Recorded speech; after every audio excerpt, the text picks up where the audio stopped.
31 datos de la historia de los kurdos. El pueblo kurdo es un pueblo de guerreros. Son descendientes de un imperio que luchó contra babilonios, lidios y persas. Estuvieron bajo los dominios de los imperios macedonio, romano, safávida y otomano. Lucharon en la Primera y Segunda Guerra Mundial. También han profesado varios credos distintos a lo largo de su existencia. Y hasta la actualidad, siguen sin tener una tierra propia a la que llamar hogar. ¿Cuál es la fascinante historia de este pueblo sin patria? Hoy la conocerás en 31 datos curiosos sobre los kurdos. Antes de meternos a fondo, no olvides suscribirte a nuestro canal y activar las notificaciones para mantenerte al día con nuestras actualizaciones.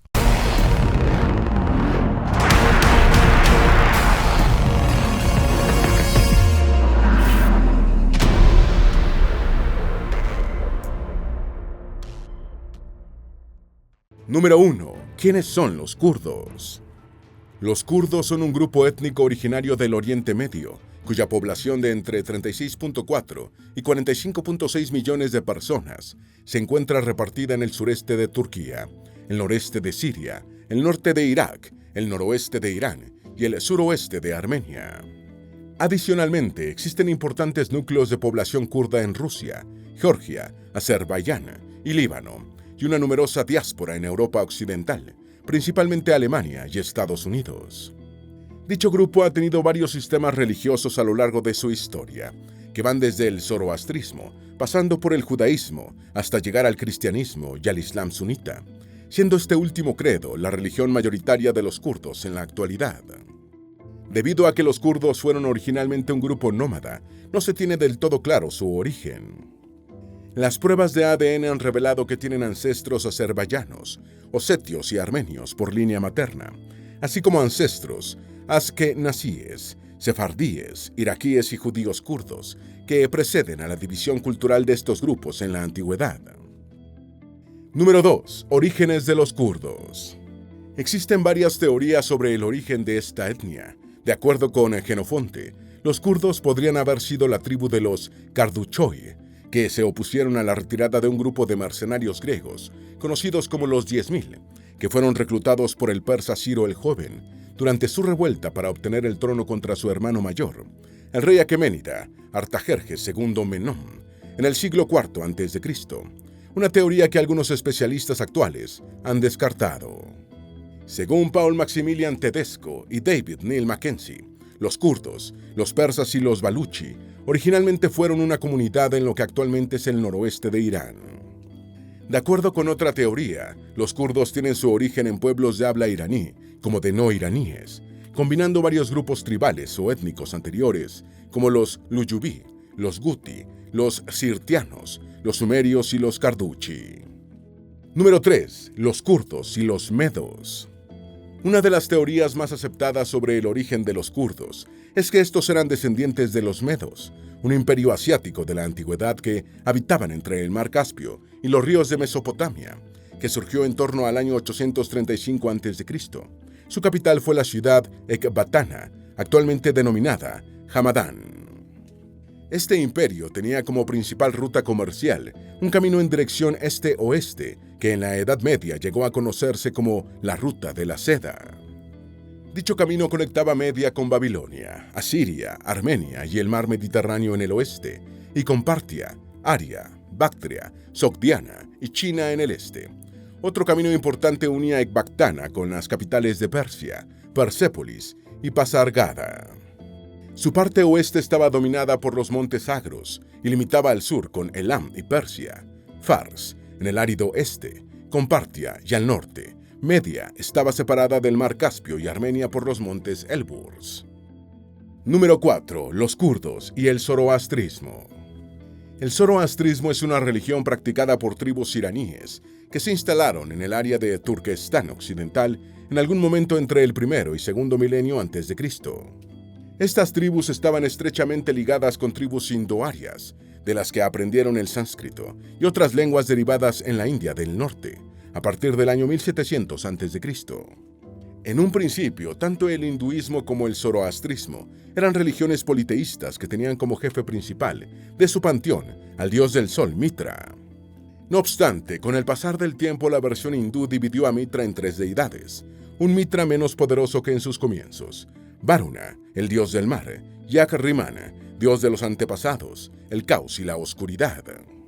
Mientras que en la versión zoroástrica, Mitra conservó todo su poderío original. Con el pasar del tiempo, el culto a Mitra fue desplazado por el de su padre Ahura Mazda, el dios del cielo, dando origen así al Mazda Yasna, devoción a Mazda, o mazdeísmo. Número 5. La leyenda de Sohak, el rey de las serpientes.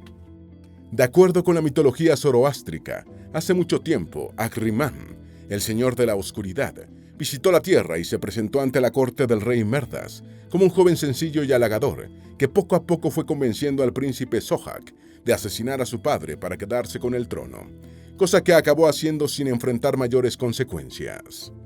Varios años después, Ahriman se presentó nuevamente en la corte como cocinero del palacio y le preparó una serie de platos exquisitos que deleitaron al joven rey, tras lo cual, este preguntó qué quería en agradecimiento, a lo que Ahriman le respondió que no quería ningún tesoro, sino que se conformaría con darle un beso en cada hombro, cosa que el rey aceptó sin pensar mucho en las consecuencias. Varias semanas después, dos enormes serpientes comenzaron a nacer en los hombros del rey, causándole un gran dolor. Por eso tuvo que pedirle ayuda a todos los médicos del reino para que le extirparan las dos serpientes, cosa que hicieron una y otra vez, pero volvían a crecer al día siguiente.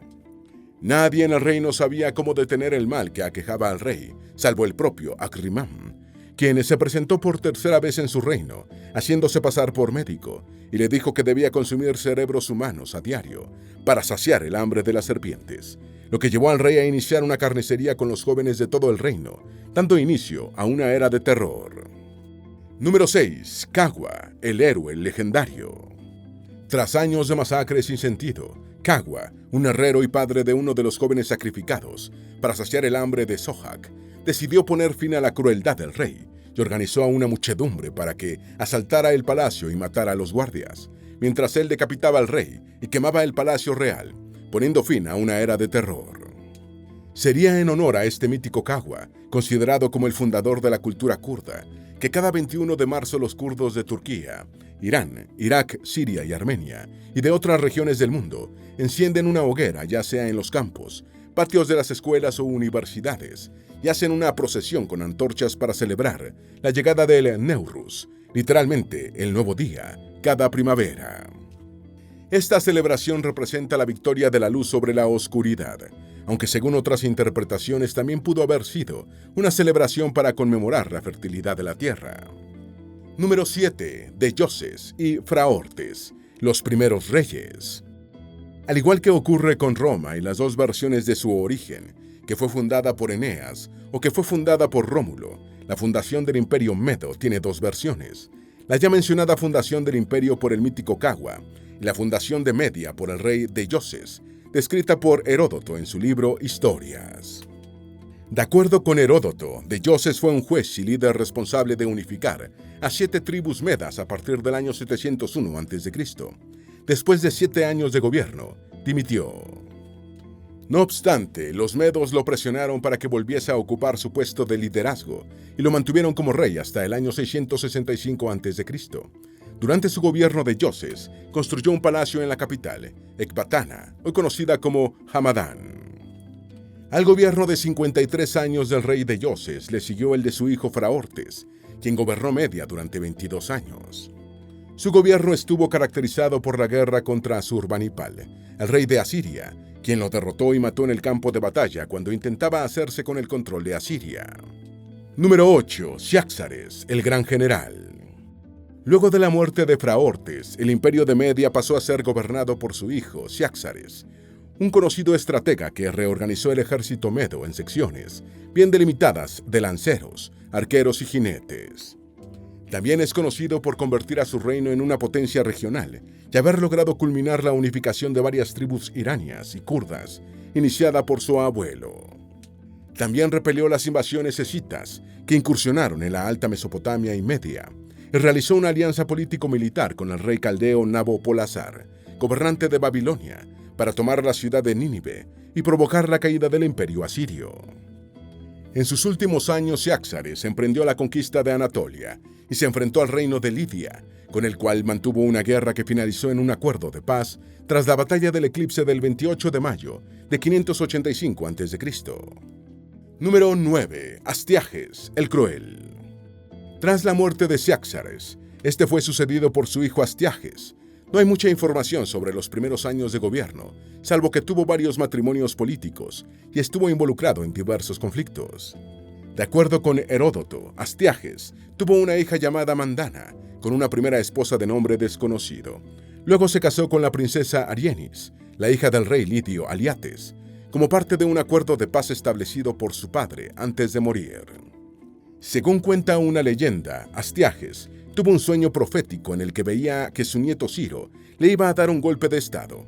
Fue por ello que mandó a traer al niño a la corte y le ordenó al cortesano Harpago matar al infante y traer su cuerpo a la corte. Horrorizado, Harpago delegó secretamente el encargo a un pastor llamado Mitrídates, quien tras haber perdido a su propio hijo de una enfermedad, decidió criar al príncipe como hijo suyo. Para ello vistió a su verdadero hijo muerto con los ropajes del príncipe y expuso el cuerpo a las fieras del bosque tal y como se le había ordenado hacer con el joven Ciro. El ardid funcionó y Ciro se crió con el pastor. Número 10. El joven Ciro. Pero cuando el joven Ciro alcanzó los 10 años de edad, se hizo evidente que no era el hijo de un pastor, dado que su comportamiento era demasiado noble. Por meras casualidades del destino, el rey Astiages encontró al niño, cuyo parecido con él mismo le hizo sospechar que tenían algún parentesco. Fue por ello que le ordenó a Harpago relatar lo que había sucedido realmente, quien confesó que no había matado al nieto del rey, a pesar de que se le había ordenado hacerlo. Luego, cuando entrevistó al pastor, en quien Harpago había delegado tal tarea, este le confesó que había adoptado al pequeño. Tras enterarse de la verdad, Ciro recibió un trato favorable y hasta le fue permitido volver con sus verdaderos padres. Sin embargo, no todo estaba perdonado. Como el rey odiaba ser desobedecido, decidió vengarse de Harpago, asesinando a su hijo y dándoselo de comer en una cena. Número 11. El fin del Imperio Medo. Durante muchos años, Harpago estuvo buscando una oportunidad para vengarse de Astiages por el asesinato de su hijo, pero este no sabía cómo, hasta que recordó la propia profecía que Astiages había tratado de evitar y decidió convencer a un joven Ciro de que los medos estaban a punto de rebelarse contra su rey y que si él se ponía a la cabeza de dicha rebelión, evitaría el colapso del reino. Este aceptó poniéndose al mando de 10 tribus persas. En respuesta a la sublevación, Astiages armó a los medos y eligió a Harpago para ser el comandante de su ejército, sin saber que este había sido el instigador de la rebelión de Ciro. Luego, cuando ambos ejércitos se encontraron en el frente de batalla, en lugar de pelear entre ellos, se unieron y marcharon hacia Ecbatana, donde Ciro capturó a Astiages y se hizo con el poder. La caída de Astiages no significó el final de la guerra, ya que sus antiguos aliados intentaron ayudarle. En el año 547 a.C., el rey Creso de Lidia lanzó una expedición para vengar a su yerno, pero fue derrotado, con lo que Ciro añadía Lidia a sus dominios y daba inicio al imperio aqueménida. Número 12. Los jardines colgantes de Babilonia. Otra leyenda kurda cuenta que en algún momento del reinado de Nabucodonosor, entre los años 604 y 562 a.C., este mandó a construir una serie de jardines verticales para que Amitis, su esposa amada, no añorara las verdes montañas del Kurdistán. Estos jardines serían conocidos como los jardines colgantes de Babilonia y se encuentran en algún lugar indeterminado de Kurdistán. Sin embargo, más allá de las leyendas, investigaciones arqueológicas más recientes revelan que los famosos jardines se encuentran en Nínive o incluso en la residencia de verano de los reyes asirios de Canas, donde se aprecian los grandes maceteros excavados escalonadamente en plena roca para formar un gigantesco jardín vertical. Número 13. Las leyendas kurdas de Nefertiti y Espartaco. Otra leyenda impulsada por Abdullah Öcalan, el líder del PKK, Partido de los Trabajadores de Kurdistán, plantea que Nefertiti, la famosa reina esposa del faraón egipcio Akenatón, era en realidad una princesa de Mitanni, cuyos reyes habrían concertado el matrimonio en el marco de un acuerdo de paz. Esta leyenda parte del propio nombre de Nefertiti, que significa la mujer bella que vino de fuera, y actualmente es considerada una teoría controversial que no ha sido confirmada ni refutada del todo. Por su parte, el prestigioso sociólogo turco Isamil Besikski, quien fue encarcelado durante 17 años por sus trabajos académicos sobre la sociedad kurda, plantea que las referencias de Espartaco, un gladiador que desafió el poder de Roma, elaboradas por el historiador griego Plutarco, fueron erróneamente traducidas y que éste no procedía de Tracia como se piensa, sino que era un príncipe medo, antepasado de los kurdos. Número 14. Los kurdos y los Reyes Magos. De acuerdo con la Biblia, los magos, que estudiaban el firmamento en busca de una señal de que aparecería el Mesías Salvador, eran provenientes de Oriente, sin que se indique en ningún momento número, rango real o aristocrático.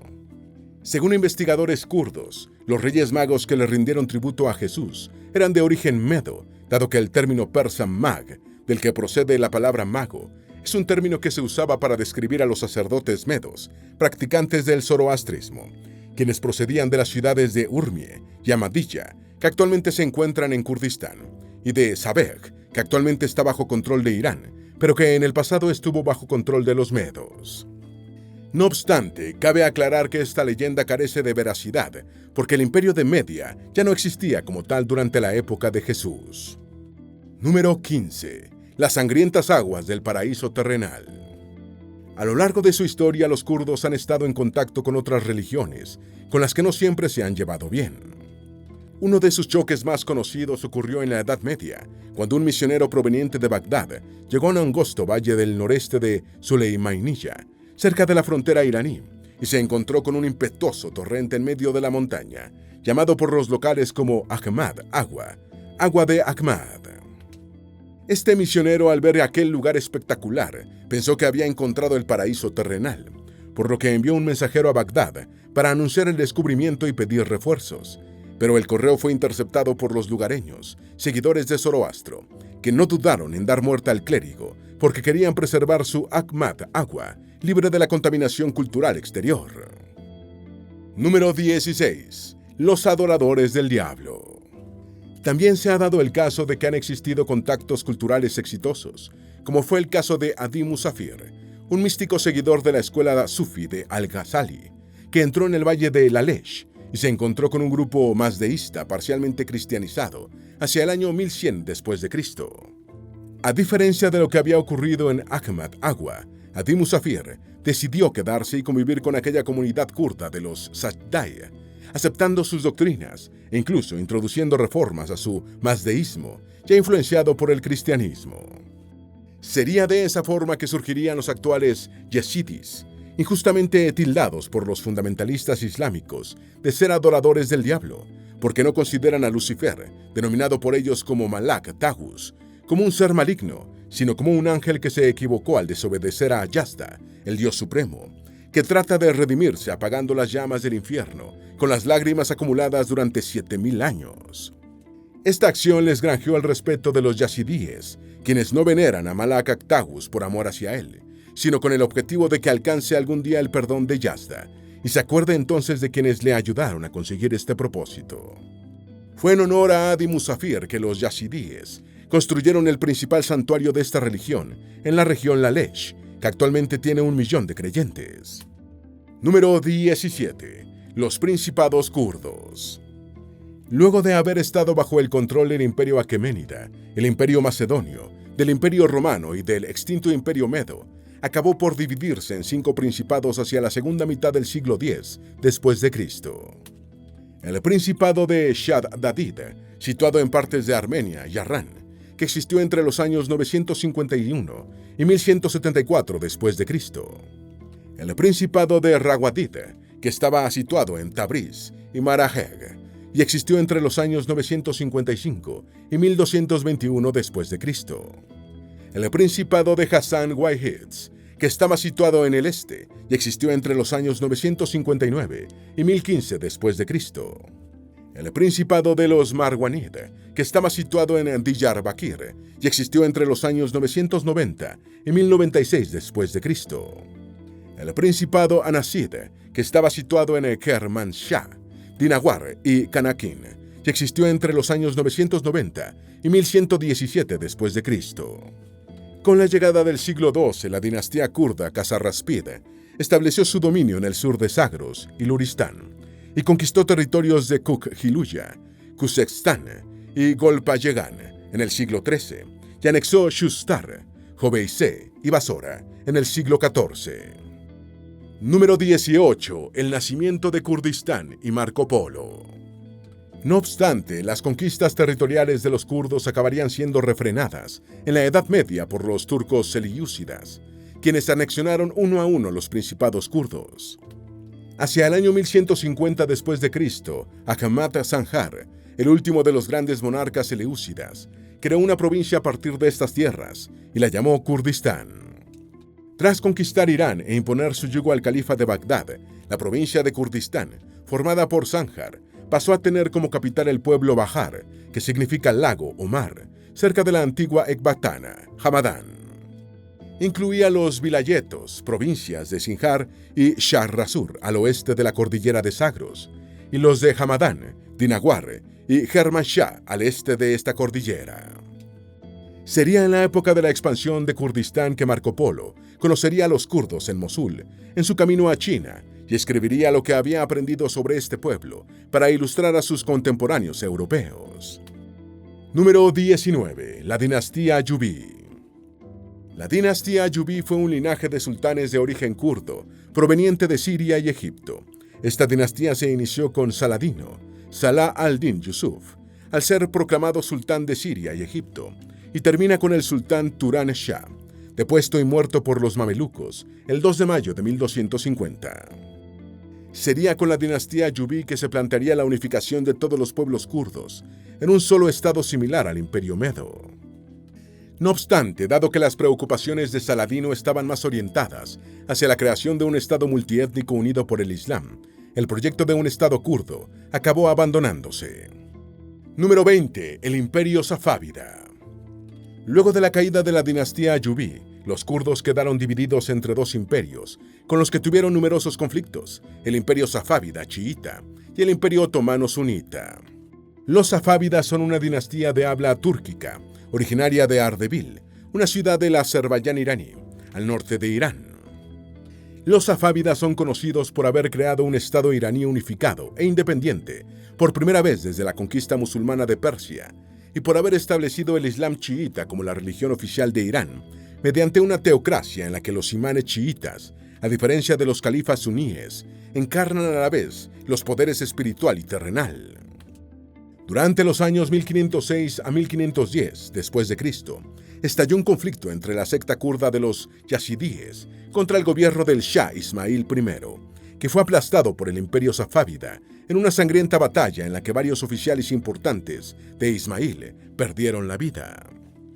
Los prisioneros kurdos fueron ejecutados, con tormentos peores que los que no pueden existir. Número 21. Los kurdos en el Imperio Otomano.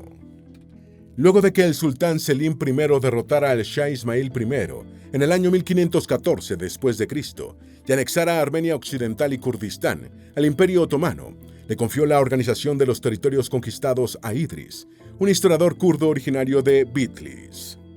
Idris dividió el territorio en sanjaks, o distritos, e instaló a los jefes locales como gobernadores. También repobló con kurdos los distritos de Hakkari y Bogtan, del rico país pastoril entre Erzurum y Ereván, que había permanecido devastado desde el paso de Tamerlán en el siglo XV. Número 22. La expulsión de los kurdos. Luego de la rebelión de los yazidíes, la población kurda en general fue considerada una amenaza para la seguridad del Imperio Safávida, dado que podían rebelarse y ponerse del lado del Imperio Otomano. Por ello fueron expulsados de las regiones fronterizas con este imperio y fueron trasladados a otras regiones fronterizas del Imperio Safávida, donde fueron colocados como defensas, algo que también fue imitado por el Imperio Otomano. Durante varios periodos, a medida que las fronteras se movían progresivamente hacia el este, con los otomanos adentrándose cada vez más en los dominios persas, regiones kurdas enteras de Anatolia estuvieron en un momento u otro expuestas a horribles actos de expoliación y deportación. Número 23. La cruel táctica de tierra quemada del Imperio Safávida. Conforme se incrementaban los conflictos con el Imperio Otomano, aumentaron los niveles de violencia del Imperio Safávida. Por ello que el Shah Safavid, Tahmasp I, quien gobernó entre 1524 y 1576, decidió iniciar la destrucción sistemática de las antiguas ciudades y el campo de cultivos kurdos, expulsando a los habitantes que le precedieron a Azerbaiyán, desde donde más tarde fueron trasladados permanentemente, a casi 1.600 kilómetros al este, a Khurasán. La magnitud de la política safávida de tierra arrasada se puede vislumbrar a través de los trabajos de los historiadores de la corte safávida.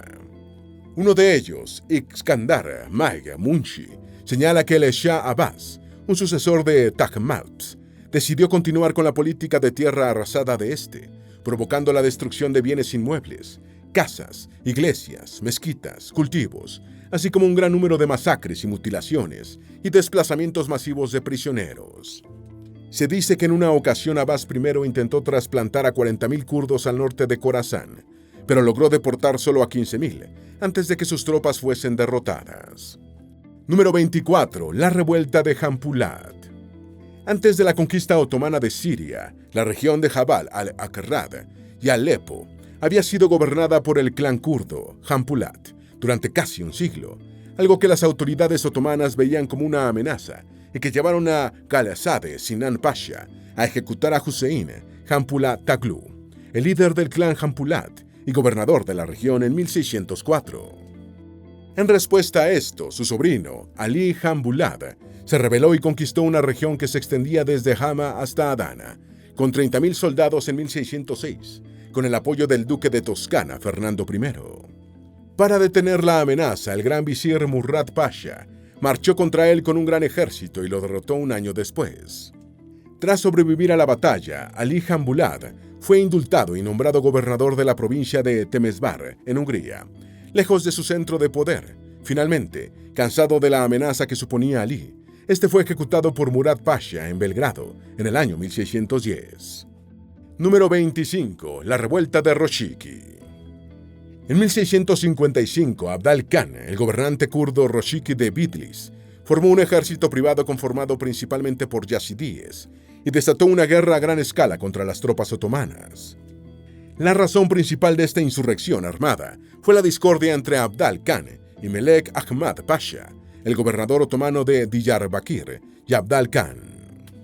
Para detener la revuelta, las tropas otomanas marcharon hacia Bitlis y cometieron atrocidades contra civiles a su paso por el territorio de Roshiki. Previendo una guerra larga, Abdal Khan construyó grandes reductos de piedra alrededor de Bitlis y colocó un gran ejército de infantería kurda armada, con mosquetes para que defendiera las antiguas murallas de la ciudad. No obstante, pese a todas esas previsiones, los otomanos derrotaron a los soldados Roshiki. Luego se apresuraron a saquear Bitlis y a masacrar a los civiles. Una vez que la fuerza otomana estableció su campamento en Bitlis, en un acto desesperado, Abdal Khan envió 20 soldados kurdos a la tienda de Yusuf Ketuda, el segundo al mando de Melek Ahmad Pash, y libró una feroz trifulca con sus guardias. Tras la caída de Bitlis, 1.400 kurdos continuaron resistiendo desde la antigua ciudadela. Si bien la mayoría de ellos se rindieron y recibieron amnistía, 300 fueron masacrados por Melek Ahmad y 70 fueron cortados en pedazos. Número 26. El nacionalismo kurdo del siglo XIX. El nacionalismo kurdo surgió a lo largo del siglo XIX, aproximadamente al mismo tiempo que varios movimientos nacionalistas, tanto en Europa como en el Medio Oriente, comenzaban a desarrollar un sentido étnico de identidad. En las comunidades del Imperio Otomano, la idea de ciudadanía otomana multiétnica comenzó a ser desplazada por la idea de pertenecer a una comunidad étnica religiosa mucho más definida. Esta situación provocó varias revueltas en 1834, 1845 y 1847, que llegaron a su cenit en 1880, con un levantamiento kurdo liderado por Sheikh Ubeydullah, quien demandaba la creación de un Estado kurdo dentro del Imperio Otomano. Ante esta situación, el sultán otomano Abdul Hamid respondió con una campaña de integración cooptando a destacados opositores kurdos al fuerte poder otomano con posiciones prestigiosas en su gobierno. Número 27. Los kurdos en la Primera Guerra Mundial. Cuando Irak estaba bajo el control de Gran Bretaña a comienzos del siglo XX, el mayor J.I. Eady, comandante del ejército indio británico, reclutó a 40 árabes de las tribus situadas alrededor de Nasiriyah, en las orillas del río Éufrates, para que trabajaran al servicio del Departamento de Inteligencia como guardaespaldas de políticos en el sur y centro de Irak. Para 1918, este cuerpo ya contaba con 5.467 milicianos árabes, kurdos, turcomanos y asirios. Tal fue el impacto del pueblo kurdo en esa fuerza armada, que el 12 de agosto de 1919, su nombre oficial pasó a ser Levas Árabes y Kurdas. Luego de la guerra, esta fuerza armada se convirtió en un cuerpo de vigilancia y seguridad dirigido por kurdos, turcomanos iraquíes y asirios que vivían en el norte de Irak. El movimiento nacionalista kurdo en Irak incluso llegó a ser reivindicado por el gobierno británico con el Tratado de Sèvres, 1920, que establecía la creación del Reino del Kurdistán, que duró desde 1922 a 1924 en Irak. Número 28. Los kurdos después de la Primera Guerra Mundial.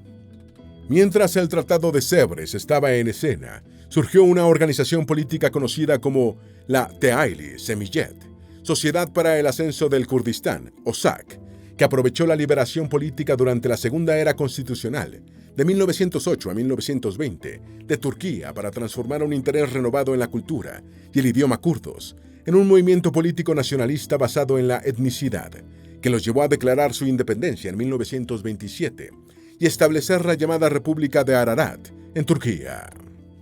Este movimiento tuvo varias revueltas en Turquía en los años 1925, 1930 y 1937 a 38, que fueron reprimidas por Mustafa Kemal Atatürk y sus sucesores.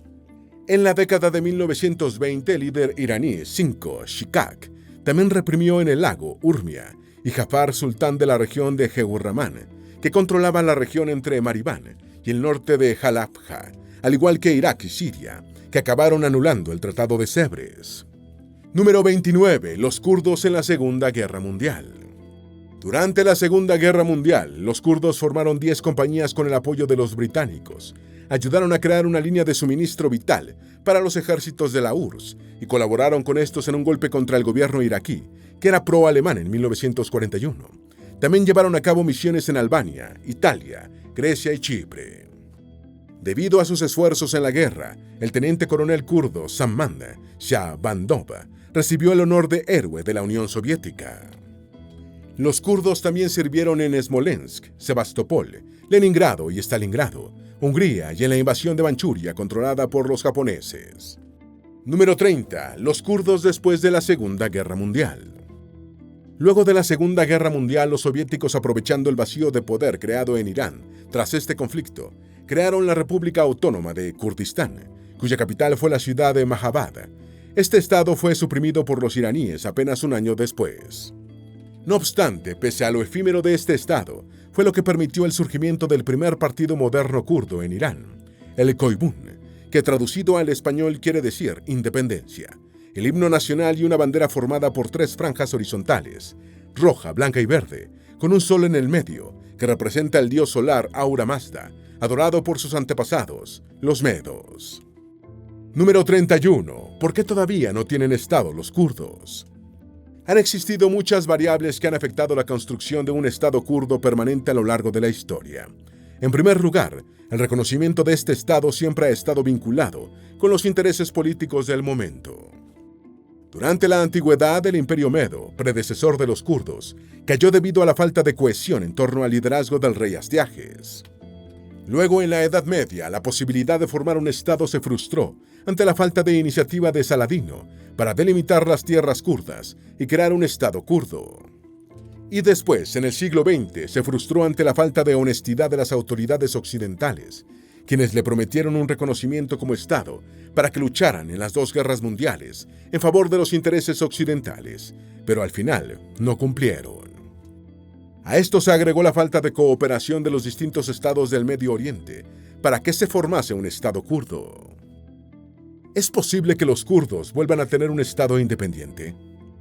Sí, pero para que eso ocurra, los 5 países en los cuales se encuentra dividida la mayor parte de la población kurda, Armenia, Irak, Irán, Siria y Turquía, deberían llegar a un acuerdo monetario legalmente vinculante, similar al que llegó Estados Unidos con Rusia, para hacerse con el control de Alaska, para obtener un territorio propio. De lo contrario, se verán envueltos en una guerra permanente con las poblaciones de dichos países, tal y como viene ocurriendo desde hace siglos. Esperamos que este video te haya sido útil. Si tienes algo que agregar, por favor, compártelo con nosotros en la sección de comentarios. Dale me gusta a este video y envíale el enlace a tus familiares y a tus mejores amigos para que también sepan más sobre la historia de los kurdos. Si eres nuevo en nuestro canal, no olvides suscribirte. No se te olvide seguirnos en todas nuestras redes sociales, que van a estar aquí abajo en la descripción. Recuerda, un pueblo que no conoce su historia está condenado a repetirla.